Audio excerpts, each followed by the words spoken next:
Welcome to the Heal Your Heartbreak podcast with your host, Breakup Bestie, aka me, Kendra.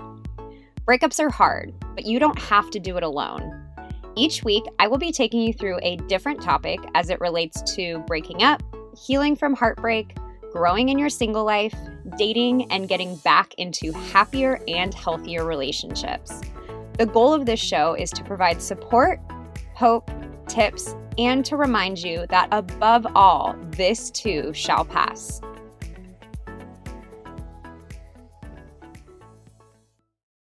Welcome back to another episode of the Heal Your Heartbreak podcast. And this episode is likely going to come as a surprise to many of you. And I'm sure looking at the title, a lot of you were probably a little intrigued. And this has actually been a topic that I have been wanting to talk about for a very long time, but wanted to make sure that it was set up correctly. And since this is episode 27, and 27 is my lucky number, I thought that this would be the right time. So this episode is going to be the story of my husband and I, which, yes, my husband dumped me about 5.5 years ago, and we just celebrated our 2-year wedding anniversary. So I'm going to tell the story all through that. And before diving into how this all happened, I need to put some very, very important disclaimers on this. It's really important that you listen to the entire episode. The reason I have not brought this story up on my Instagram is because I know this story can't be fully explained over 15-second clips. I don't want anything in this episode to be taken out of context or used in a way that could potentially be harmful to your breakup recovery. The moral of this episode is not to give you hope about your ex coming back. So often when I'm out and about and I tell the story of my husband and I end up hearing from someone, "Oh my God, this has given me hope that my ex will want to get back together." That is not my intention at all. I actually joke with friends that if I pushed this story and used it to sell my course, I would sell a lot more. But that is not my intention. That doesn't feel authentic to me. And I really want to be fully authentic and transparent with you guys. So I can look back on our story and realize that I am the exception to the rule. The exception to the rule. The story that we have does not happen often, so please keep that in mind while you're listening to this story. The moral of this episode is that when you do the work to go through a breakup with intention and with healing in mind, beautiful things will always happen. But we don't get to choose the outcome of what's going to happen. And I'll get more into this later.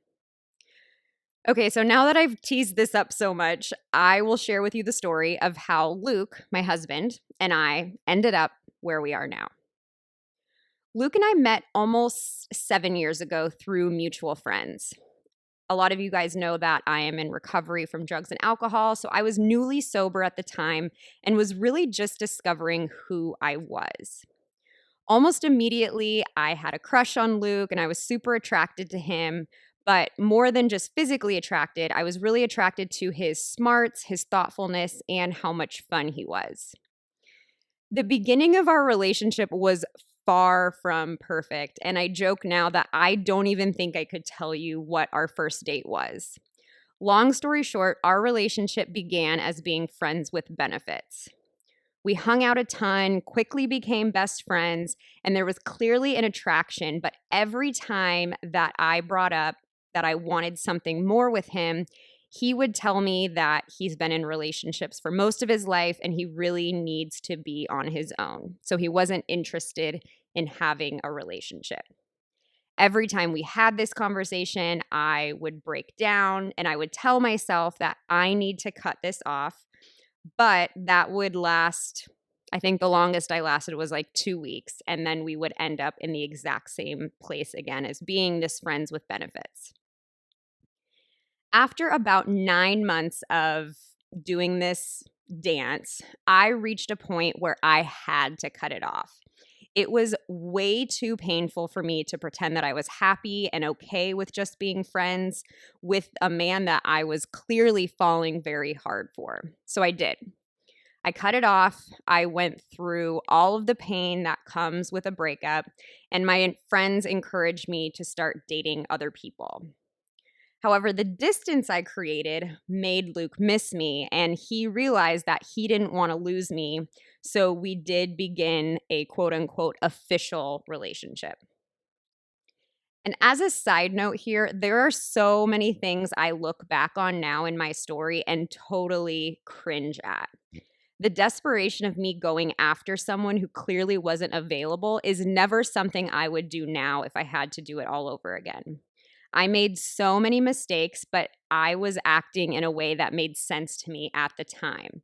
It was based on the beliefs I had at the time, the pattern of relationships I had fallen into at the time.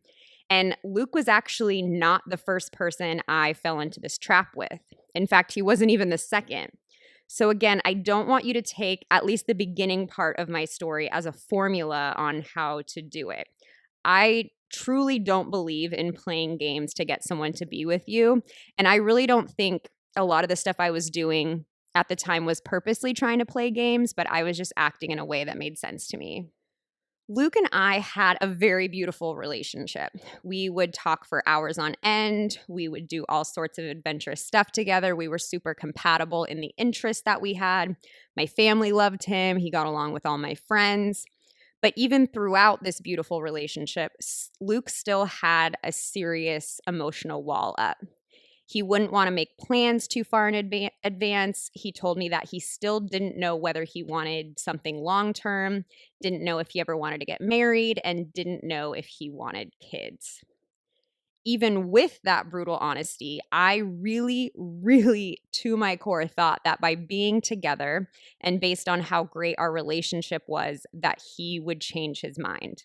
I was in a relationship with him banking on the fact that he would change, even though he was very, very clear with me. So I began just trying to avoid these kinds of conversations and try to quote unquote live in the moment, aka ignore the elephant in the room. So finally, after 9 months of being officially together, we were basically living together, had done family vacations, the whole thing. Luke's really good family friend was getting married a little later in the year, and the bride's mom happened to call Luke one day when I was in the car, and she asked Luke if I would be coming to the wedding. Luke said no. My heart sunk to my feet, and I knew at that moment that we could no longer avoid this wall between us and avoid, again, the elephant in the room. He got off the phone, and of course, I asked what was going on, and he told me that he felt like it was too much of a commitment to bring me to a wedding happening later in the year. I then asked the question I had been too afraid to ask. I asked him if he ever saw himself changing his mind. I even used that famous movie line, "I can handle the truth." He asked if I really wanted to get into it, and he said that if he had to decide right now, the answer was no, and that he didn't think we should continue a relationship. At that point, he did not see himself changing. I started sobbing, of course, and I told him that I did want to get married, and I did see myself having kids, and I told him that I saw it with him. I then asked if this meant that he was breaking up with me. He asked me for a week to be able to think about it, and I gave it to him. That week was torture. And this is why I'm so big on making sure that you don't remain in a limbo for too long in a relationship, because I remember that torture I went through during the course of that week. Not knowing where I stood, I would joke with friends that my plans for the weekend were getting dumped, but deep down, I was in so much pain and in so much fear. That Sunday morning came when he was supposed to give me his decision, and he told me he thought about it, he had talked to his friends about it, he had talked to a therapist about it, and knew that it was not going to work. So he broke up with me. I literally collapsed onto the floor and just melted into tears. I told him that if he was breaking up with me, I could no longer be his friend because we had tried it before and it really had never worked. He understood. We talked, cried. He packed up his stuff, and then he left. This was the hardest breakup I've ever had to go through. This was the breakup that brought me to my rock bottom with, not only breakup pain, but also just relationships in general. This breakup is the reason that I have Breakup Bestie and this podcast, and all of the tools that allowed me to survive and then eventually thrive through this breakup have now become everything I teach in my course. I won't get too much into the actual breakup because, like I said, I literally did everything that's in this podcast, and that's now Heal Your Breakup, the course. But I do want to touch on a couple things.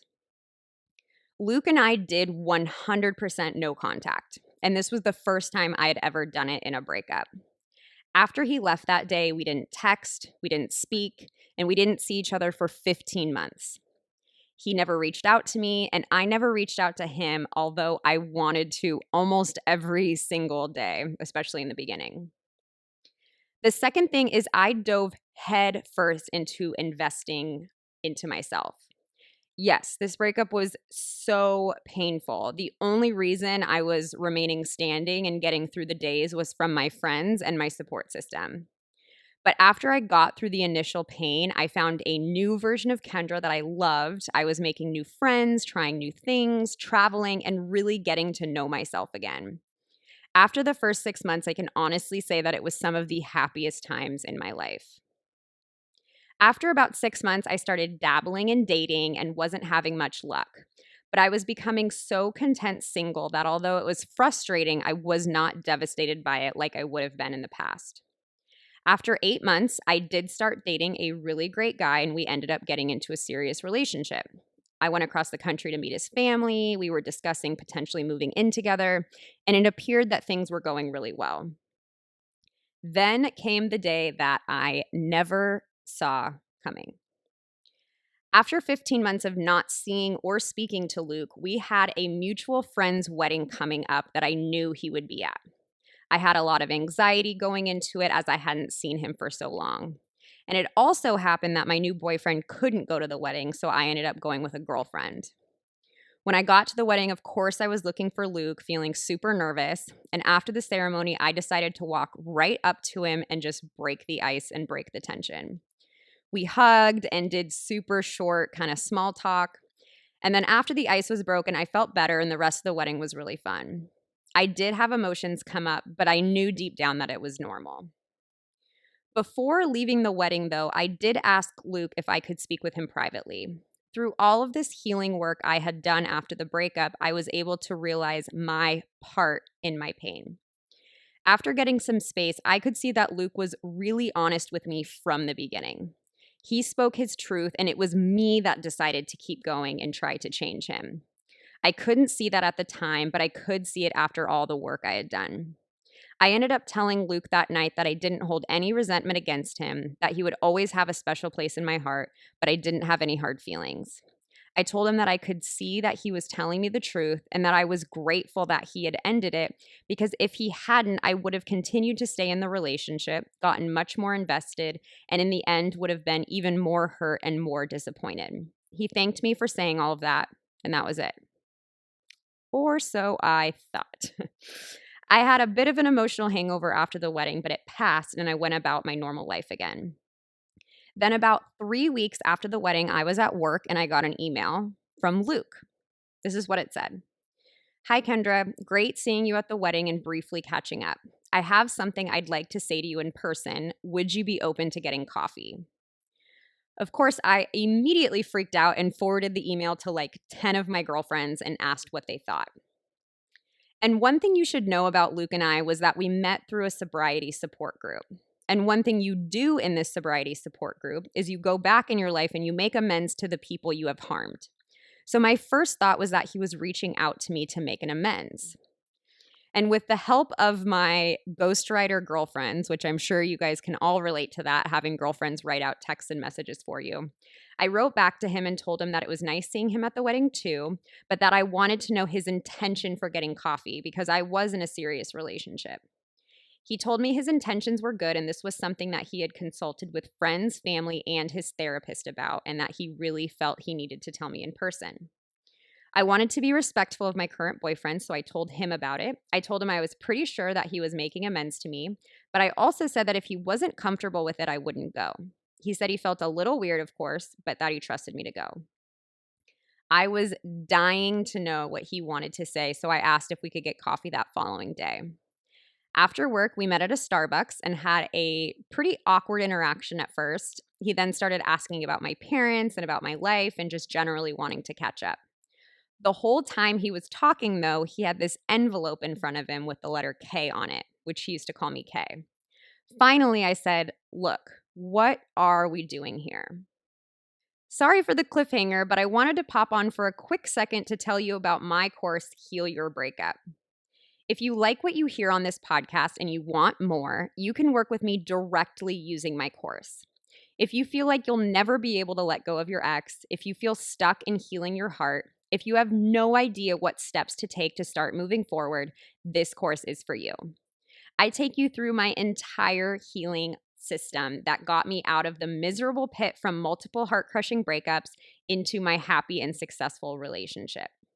We cover how to start feeling better, detoxing your ex, setting boundaries, processing your feelings so they don't pop up in the future, forgiveness, letting go of anger, building self-esteem, and how you want to move forward into future relationships and more.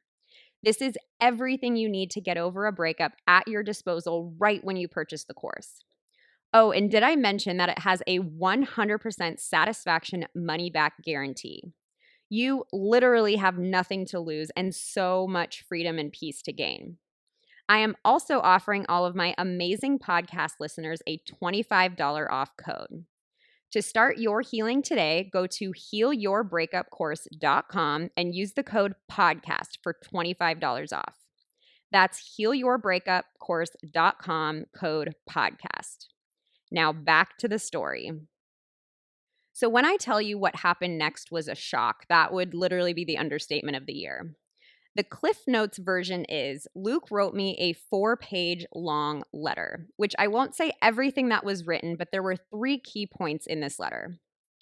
After breaking up with me, Luke had done a lot of work on himself. He had stayed single and learned how to be happy on his own. Like I said, he had been in relationships for most of his life. He did a lot of hiking, reading, reflecting, and just experienced life as a single person. The second point was that during all of this reflecting, he started having the thought that maybe he does want kids and maybe he does want a family. He was maturing, and that actually seemed like a desirable next step in his life. The third and most shocking part of this letter was that he told me that when he saw me at the wedding, he knew that he wanted to get married and he knew that he wanted to marry me. He told me at that point that he was in love with me. And mind you, he never once said, "I love you" throughout our entire previous relationship. There was a ton more said, but after he gives this long speech, again, outside at a Starbucks, the first words out of my mouth were, "I think I'm going to throw up." Literally every emotion was racing through me. I felt happy and flattered. I felt super pissed and thought this was way too little too late. And I felt sad for all the pain I had gone through to end up like this. I, of course, told him that I had a boyfriend, and he asked me about the relationship. I had this mix of wanting to get up and leave, but I also couldn't get out of my seat and stand up to walk away. I left that Starbucks telling him that I didn't know if he would ever hear from me again. And I left. He sent me a text saying he was going to fight for me, which, by the way, I didn't have his number saved because I deleted it after the breakup. It's a very good tip that I still use today. I told him that he needed to give me the space to process and think, so I told him not to contact me anymore. Very luckily for me, I had my best friend's bachelorette party that weekend, so I would be out of town with time to reflect and think. Immediately after leaving Starbucks, I started conference calling groups of girlfriends and telling them what happened. Everyone was shocked. Everyone's first reaction was, "How dare he? He broke you. How dare he try to get back in?" But then I started texting people this letter that Luke wrote to me, and thoughts began to shift. I'm going to fast forward the last part of this story since I really want to get to the key lessons learned. Basically, I took the weekend and thought really hard. I journaled, I talked to everyone close to me in my life, and I prayed.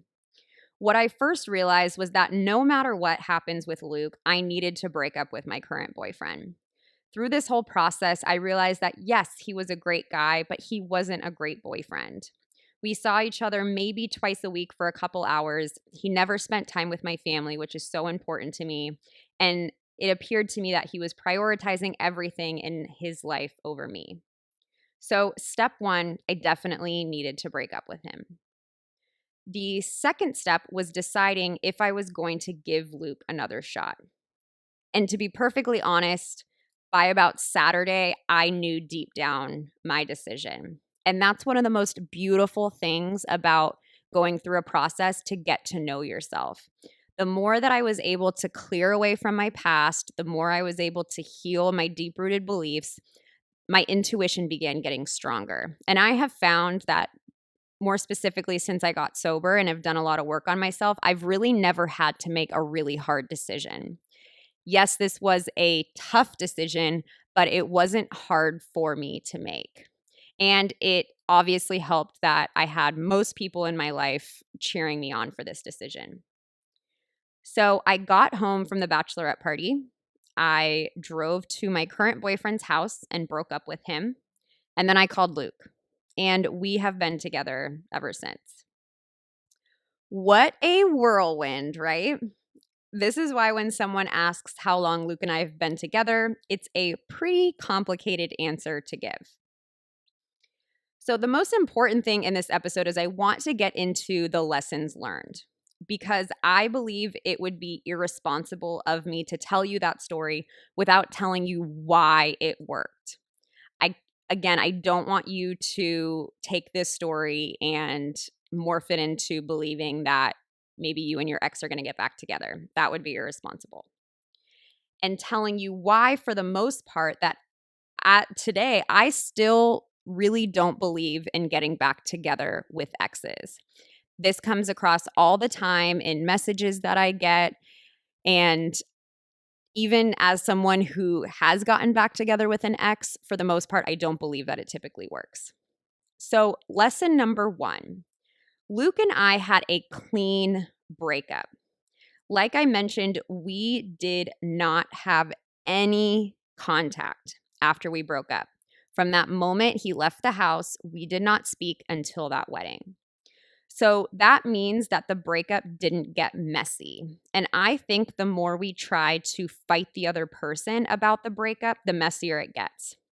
And don't get me wrong, I could have continued to fight with him about the breakup because the thing is, we had a great relationship, except for obviously this one really important key value.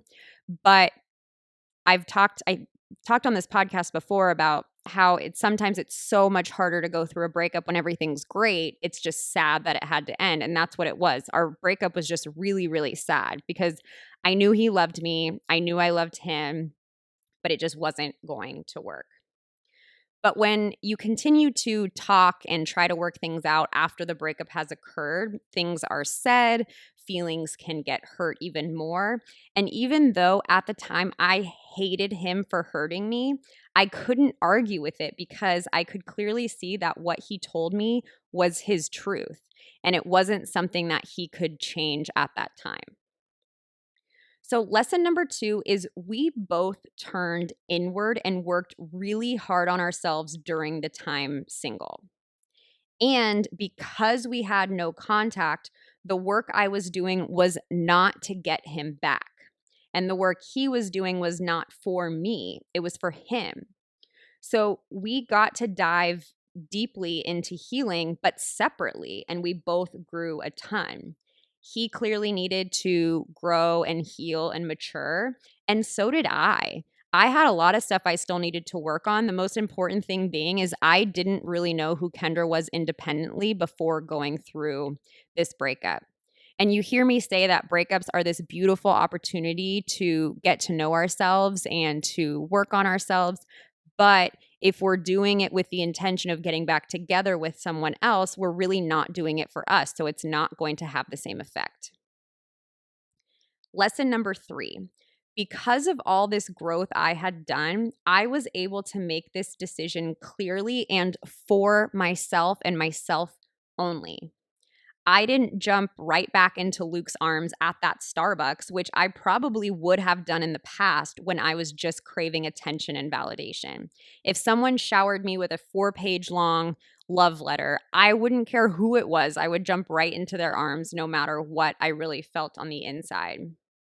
But I had gotten to know myself so well and had become so comfortable with myself single that I really knew what I wanted in a relationship and from a partner. And I got to make this decision based on whether I wanted Luke added in. He wasn't my missing puzzle piece. I knew Luke wasn't going to solve anything for me. Therefore, I was able to make a solid decision that I felt really confident in. I didn't feel guilt about it. I didn't feel like I needed to make it based on being a people pleaser. I really got to sit and say, does Kendra want this? And lesson number 4, this one is so important. I went through the breakup, and through in all caps. At the point Luke came back into my life, I truly thought that I would never see him again, and I was okay with that. I had truly gone through the breakup. I had felt all my feelings. I had went through the pain. I worked through the pain. I healed and recovered thinking that I would never see him again. I never had it in the back of my mind that we would get back together. Clearly, I had like 5 different reasons in my head as to why he wanted to get coffee before I thought that he was going to say this. In fact, I did have one of my friends say, "What if he tells you he's in love with you?" And I thought, that's never going to happen. I never thought Luke was going to change, and I didn't even have it on my radar. So I was able to make this work because I was okay not being with him. And then the last lesson was I could tell that he had clearly changed. I did the episode about how you know when you should get back together with an ex. And one of the things is like, are actions speaking louder than words? Although we had a great relationship, we had some stuff that caused the relationship to end. And so I did have that fear of like, what if things haven't really changed? And I had heard all of these beautiful words from him, but when we got back together, he started speaking with his actions. From the get, I could see a huge difference in his emotional availability, in our intimacy.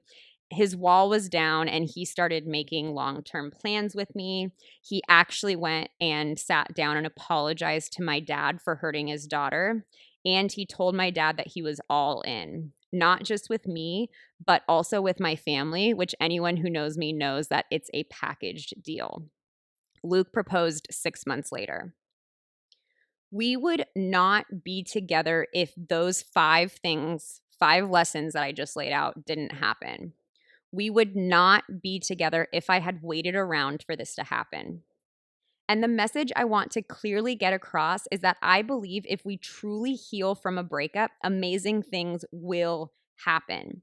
If this breakup taught me anything, it's that when you stay in your lane, when you focus on yourself, the universe is still going to throw you some major curveballs, but things will always work out in the end as they are meant to be. Now, if anything happens in my life that I don't like or I'm upset by, I can look back on this situation and remember that things are going to work out the way they are supposed to. I love the saying that we can control the actions, but not the results. I worked so hard to heal from this breakup and make Kendra into the best version she could be. And it just so happened that it landed me back with Luke in an incredible marriage. So many women ask me, what if I do no contact and I ruin any chance with my ex? Or what if I really let my ex go and I lose the person I'm supposed to be with? I can now answer that question so confidently that if you are meant to be with someone, you will be. Nothing can prevent that from happening. But again, I want to reinforce that even if Luke hadn't come back into my life, I know I would have ended up with the person that's right for me. And I can say with 100% certainty that I believe that to be true for you too. So I hope you enjoyed my story. Would love to hear your guys' thoughts. So DM me at your breakup bestie and let me know what you think of this episode. And I will see you guys back here next week. I hope you enjoyed today's show. If you loved it, I hope you'll leave me a review and share with your friends.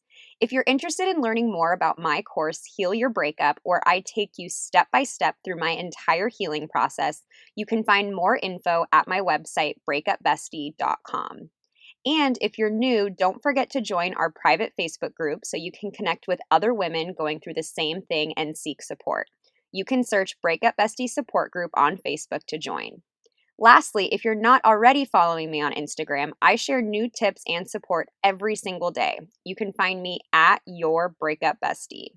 Most importantly, hang in there, stay connected with loved ones, be nice to yourself, and remember, it's all going to be okay. I promise.